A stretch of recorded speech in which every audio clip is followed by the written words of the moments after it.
Hello guys, my name's John, I'm the Geeky Fanboy, and today I'm reviewing the second season of Netflix's Mindhunter. Okay, first things first, I have to tell you that this show is one of my favorite shows ever. Back when the first season came out, I binge watched it in a day, and I absolutely just fell in love with it immediately. I mean, I'm a fan of the whole true crime, talking to serial killers concept. Like, that's the kind of stuff I'm interested in, and I read a lot about and watch a lot of stuff about it on YouTube. So I'm interested in that kind of stuff. So this was just perfect. I also read the book by John Douglas after watching season one. It's a book I enjoyed. It wasn't like the best thing I've ever read, but it was quite interesting to see what the real life stuff was the guy worked on. So you can imagine how excited I was when finally they released a date for the second season. Then I saw the trailer and everything, and I got so excited and thrilled to finally watch this. Okay, let's start with the story in the second season. The second season takes a bit of a different approach compared to the first season. Whereas in the first season, you usually just had those different kinds of interviews, or like a different serial killer almost every episode. Sometimes you had reoccurring serial killers like Ed Kemper in the first season, who was brilliantly played by Cameron Britton. And in the second season, you also do have those interviews in some of the episodes, but they're not the primary focus this time around. This time around, you have an overarching plot, actually. In this case, it's about the Atlanta child murders that happened between 79 and 81, I think.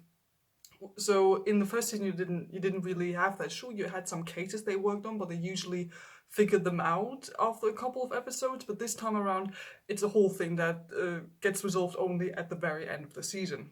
I do appreciate that they try to do something different this time around. Also, because I mean the time frame the show is set in. I mean, they can use that because in the late 70s, so of course stuff happened at that time in America, so of course they can use that. And I have to admit that while I preferred the story approach in the first season, I do appreciate what they did in the second season. So you have this whole case they're working on, and kind of parallel running to that, they do have the interviews with the serial killers, but the interviews take a bit of a backseat this time around. At least, definitely in the second half of the season. I mean, that's probably me personally, but this is kind of what bothered me a bit because, like, I'm a fan of the whole talking to the serial killers and just sitting there for 30 minutes and watching an interview. Like, that was what got me so excited about the first season. So this time around, they do have the interviews, but they are a bit different. They feel a bit more separated from what's going on with the rest of the characters. Like, they do have the interviews, but this time around they feel like just like their job. It's what they're doing. It's what they have to do to gather scientific data. So they compile lists and go like, okay, we can talk to this guy, this guy, this guy. Let's just go there and talk to him. So they do that. And what I did like though was that they didn't just have Holden and Bill this time around. Like, they also tried to include Dr. Wendy Carr and um, the other guy, Agent Smith, I think his name is, which I think is hilarious. They do include these two this time around, which I thought was good because, especially with Wendy, I want to know more about her and how she works, and it's great to see her out in the field doing the work and how she realizes that, okay, they need the scientific approach she always proposes, but she also realizes, okay, what Bill and Holden are doing with their not so scientific questions at times is also valuable work. So I like how she figures that stuff out, that sometimes she has to play with these serial killers when she is interviewing them.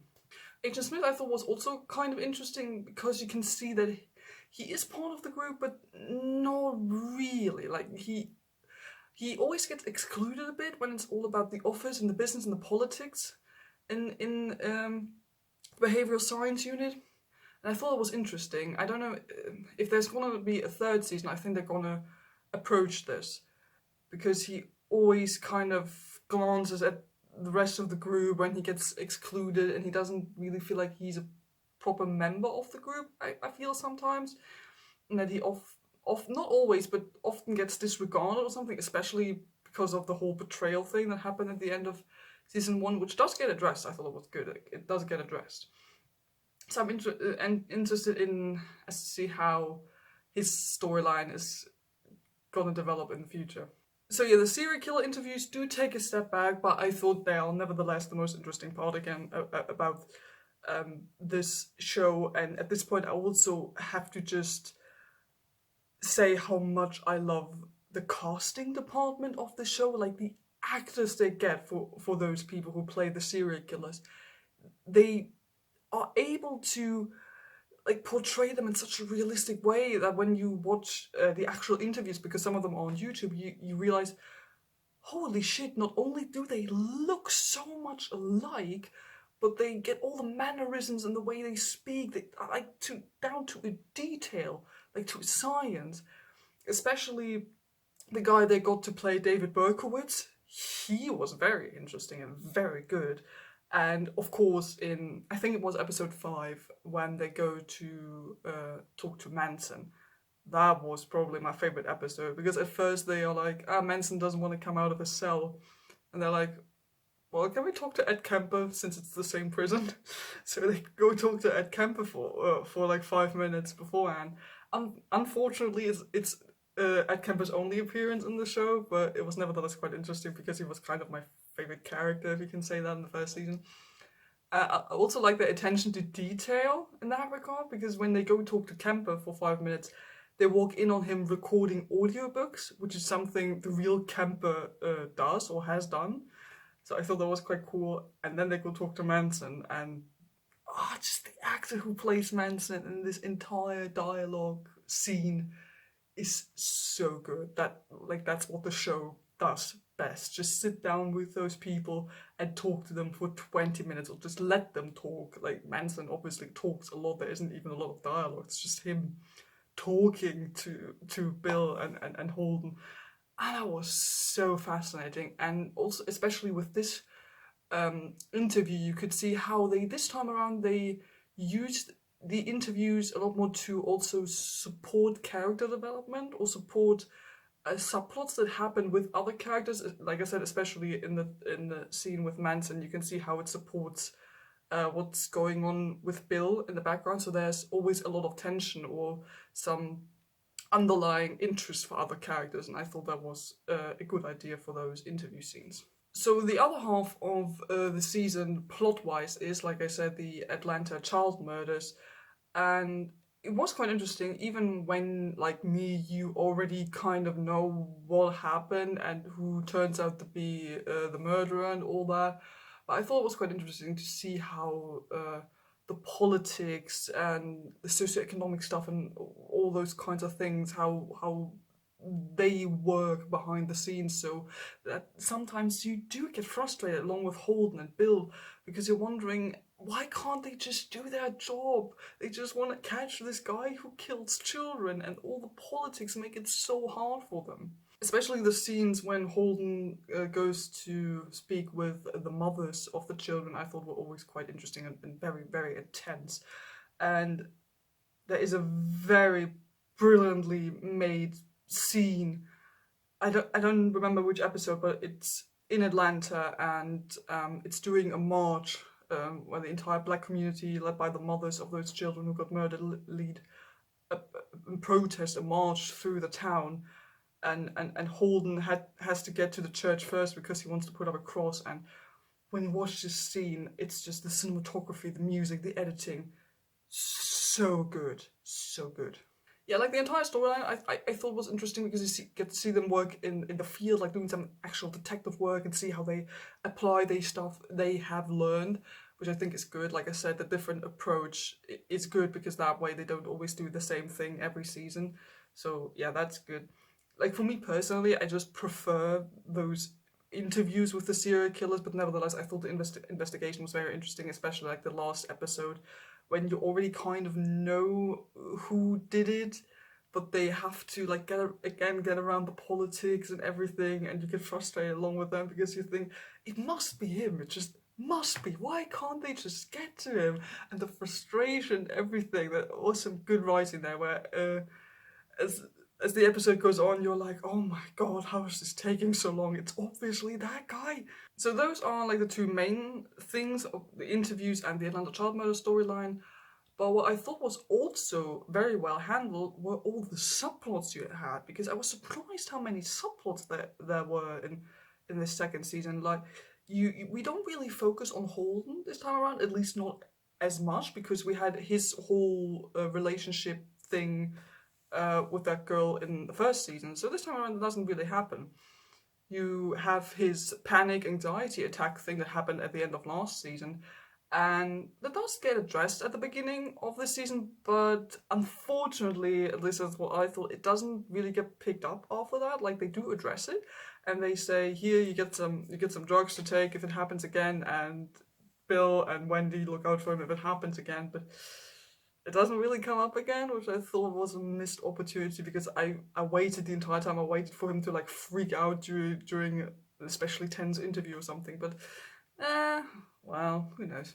But what I do like what they did with Holden is that they took no step back from his development that he had in the first season. Like, they go even further.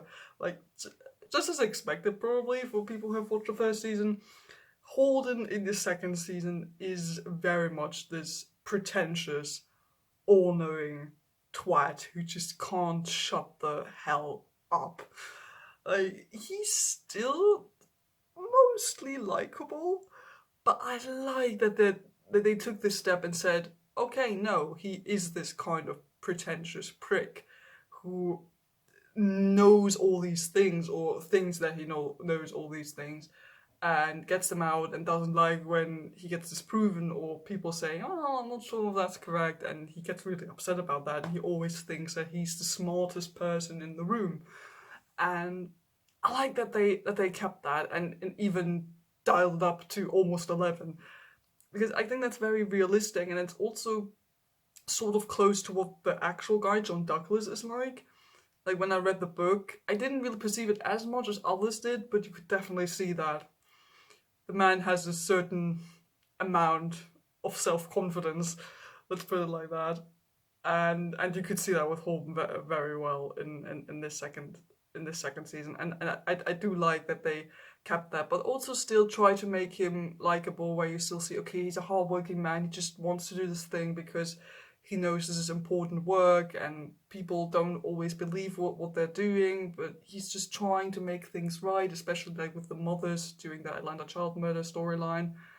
I thought that was quite good. But like all the other subplots, we get to know a lot more about Wendy, and especially Bill in this second season. Like with Wendy, we get to see her develop a whole new relationship with a woman she meets in a bar, and I thought that was quite cute. We get to see how her private life develops, or how her work influences her private life, because you can, as you probably expect, her, she's all about her work, and is maybe a bit stiff on the romantic side, but it was quite interesting to see that relationship. I thought that was quite sweet, that you also get to see her now having a relationship, was that you see her at home and what she does there.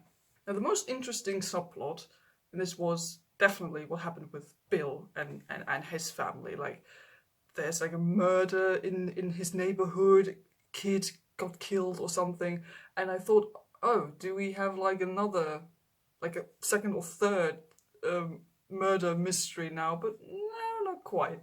Like, it gets resolved pretty quickly, and then they have to deal with the consequences coming from finding out what happened to that kid, and that stuff was so intense. Also, partly really creepy, I thought. Like, Bill has a lot on his plate this time around. Like, we did get to see some parts of Bill's private life in the first season, but that was mostly just hinted at.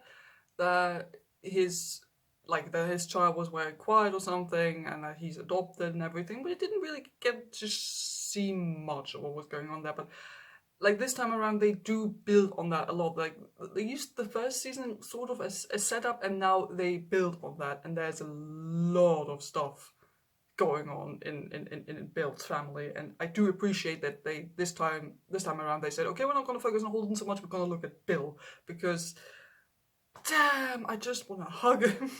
Like, what happens to him when he's trying so hard with his family and with his kid? He's not always doing his best, but you know, he kind of tries to, and there are a lot of things happening there where you question what he's doing, where you question what his wife is doing as a mother, and also his child. I have no idea if they're setting something up with his family for a next season or something, but I don't know, that kid, man.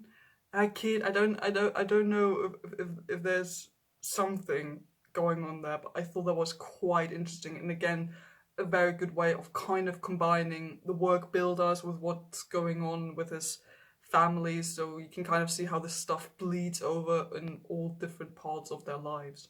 Okay, and some more general aspects to wrap this whole thing up with. This is still one of the best looking shows I've ever seen. Like, it has David Fincher all over it still.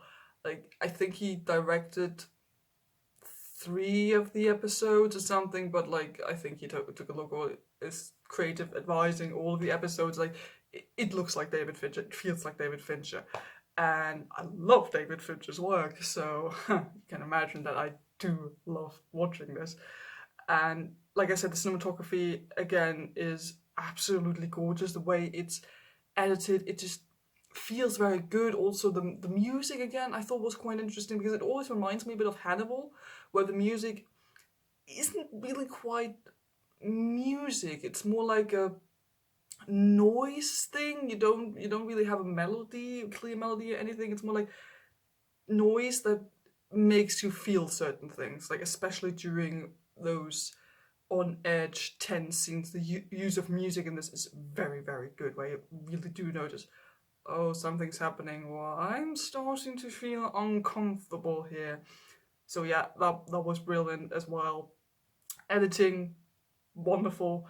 And also, again, the dialogue. Sure, maybe you could argue, just like with the first season, that it's a bit too smart for doing good and a bit pretentious, but nah, I don't really care. Like, that's what we come. That's why we come here. That's why we come to watch Mindhunter, for the brilliant, slightly pretentious, smart ass dialogue. But it's good, and that's what I like about this show so much. When you have those big interview scenes, it's just brilliantly written dialogue. You have three people in a room talking to each other, and the way it's edited and the way it's written is so good that you can simply watch them for 20 minutes talking to each other. It's almost like theatre, just like with different edits maybe. But that's what I love about this show so much. It doesn't need to show you the gruesome stuff that those people did. It doesn't have to like overlay any gruesome pictures or whatever. It doesn't have to rely on quick cuts or action or anything like that. It's just people in a room talking, and usually one of those people is a bit different, and you notice that from the beginning, and that's why you want to listen. And the way it's written is just so thrilling and so engaging. And those interviews are brilliantly written, and also the other dialogues, like with the police people in Atlanta, and with Bill's family, everything is always so engaging, and you just want to know what happens and you want to listen. Okay, so to wrap this whole thing up, did I enjoy season 2? I did. I very, very much did. Did I like it as much as season 1? Not quite, but I think that's down to personal preference. Like I said, I do kind of prefer just them sitting down with a serial killer every episode, or every second episode, like a new serial killer or something, and them talking and analyzing. So, like, I'm not saying that the whole investigation thing with the Atlanta child murders was boring. It definitely wasn't. It wasn't very engaging, very interesting. I'm just saying that it's just not really, for me personally, as interesting as that, but it's still a very good show. Like, the first season, which for me was like nearly perfect. Like, I gave the first season, when I first watched it, like a 9 or 9.5 out of 10. I would give this second season an 8 or 8.5. Like, it's still some of the best looking and best written television out there right now, and I would definitely recommend it to you. Like, especially if you love crime, true crime, all that stuff, go watch it. I mean, if you like true crime, you've probably seen it already anyway. But yeah, also if you're just looking for good, intelligent television that requires you to listen and doesn't talk down to you and doesn't think you're dumb all the time, watch this. It's a delight. It's a visual delight. It's just the most engaging television out there right now, and you should definitely watch it. So, those are my thoughts on the second season of Mindhunter. What are your thoughts? Do tell me in the comments down below. Did you like the second season as much as the first one? You can also talk to me about the first season and your thoughts on the whole show. Put something down in the comments below. Thanks for watching. Don't forget to like and subscribe if you haven't done it already. I hope you enjoyed this little review, and I'll see you guys next time. Goodbye.